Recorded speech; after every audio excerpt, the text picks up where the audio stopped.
Hi, I'm Brian, and today we're going to introduce you to the arquebus, one of the weapons of the Jamestown colonists.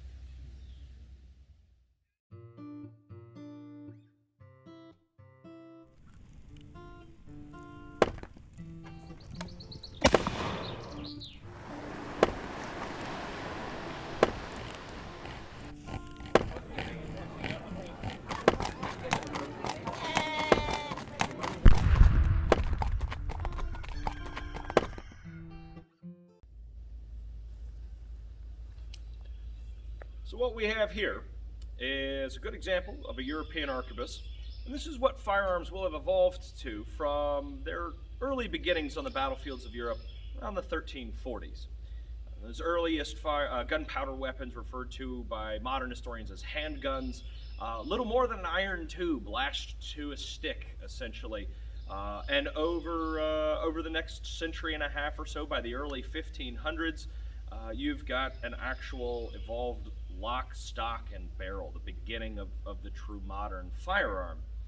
And throughout the 1500s, you're going to see these arquebuses begin to replace archery on the battlefield, especially when you're looking at things like longbows. It takes such a tremendous amount of training and skill to wield as compared to the firearm. This much easier weapon to learn how to use, much quicker to train a soldier to operate. And by the late 1500s, the arquebus itself now beginning to be replaced by the musket, essentially a larger, heavier hitting version of the same firearm. As armor improves in response to the presence of gunpowder weapons on the battlefields, the arquebus is found to lack a certain amount of hitting power, comparatively smaller ammunition, lighter barrels, and the like, so the musket being developed to replace the arquebus as that mainline weapon with more punch to be more effective against cavalry and armor and this sort of thing. However, as the Virginia Company comes to establish this colony, initially concerned that they would end up fighting the Spanish for control of the territory, as they enter their first conflict with the Powhatan chiefdom, they find themselves facing an adversary who's not wearing armor, not riding horses into combat. And so the arquebus, while still lacking some punch in comparison to the musket, still going to serve perfectly well here in Virginia, still giving them the same range and hitting power advantages and ease of use advantages in comparison to the English bow when stacked up against the Powhatan bow here in Virginia. Now, the bulk of the arquebuses and the bulk of the mainline military firearms at this time are going to be matchlocks. It's going to be your earliest lock mechanism, your earliest operating system, and this is the means by which the firearm is going to ignite the gunpowder for the wielder. As opposed to some of those earliest gunpowder weapons in which the gunpowder had to be ignited manually by the soldier, you've now got a mechanism to do it for you. And in this instance, a very simple operating system. The sear bar or trigger, as you'll also see it referred to already by this time period, a holdover from earlier crossbows, very similar triggering mechanism, and it's simply a lever. The serpentine, which is going to hold the slow match, that burning cord that's going to be used to ignite that gunpowder, itself also simply a lever. And inside of this lock mechanism, these two levers connected by a third lever, and this system is going to include a spring. Of course, will push everything back into position. So a very, very simple system designed to accomplish one thing. Gunpowder placed into the pan, match placed into the serpentine, and when the trigger is pulled, the match applied to the gunpowder to create the ignition that makes this a firearm.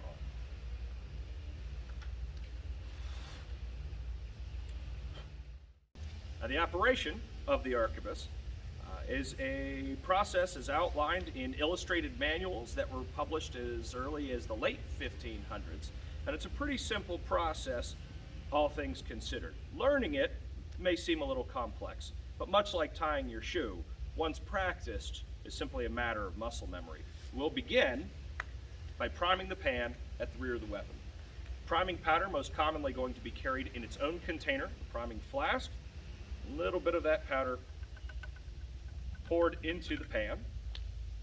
The pan cover closed to protect that powder. Excess powder cast off and blown off. The weapon cast about.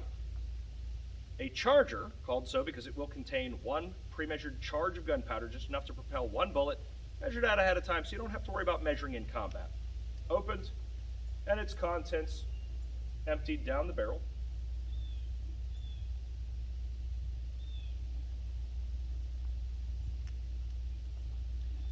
A projectile placed in on top of the gunpowder. The projectile and charge together rammed to the breech and seated tightly. Scouring stick returned. The weapon recovered. Make certain that the match is burning nice and hot and there's no loose ash or embers that could impede the reaction. The match fixed into the serpentine. Check to make sure it's going to land in the correct position. At this point, the only remaining process is to open the pan, exposing the powder, aim the weapon, and squeeze the trigger, lowering that burning cord into the pan.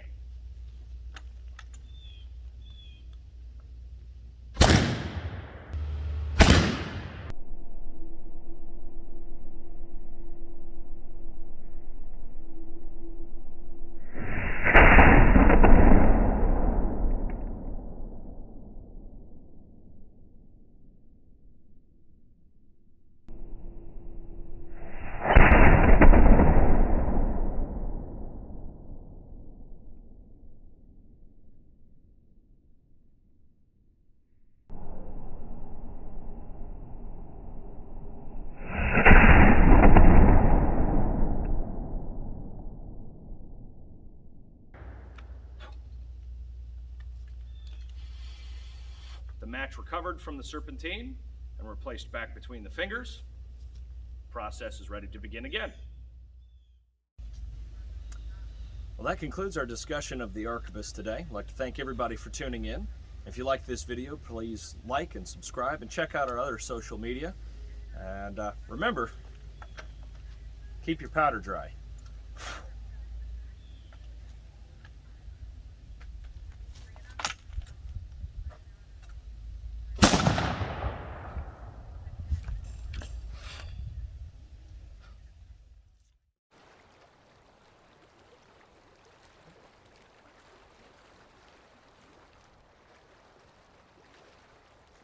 So you want me to hold this over my head?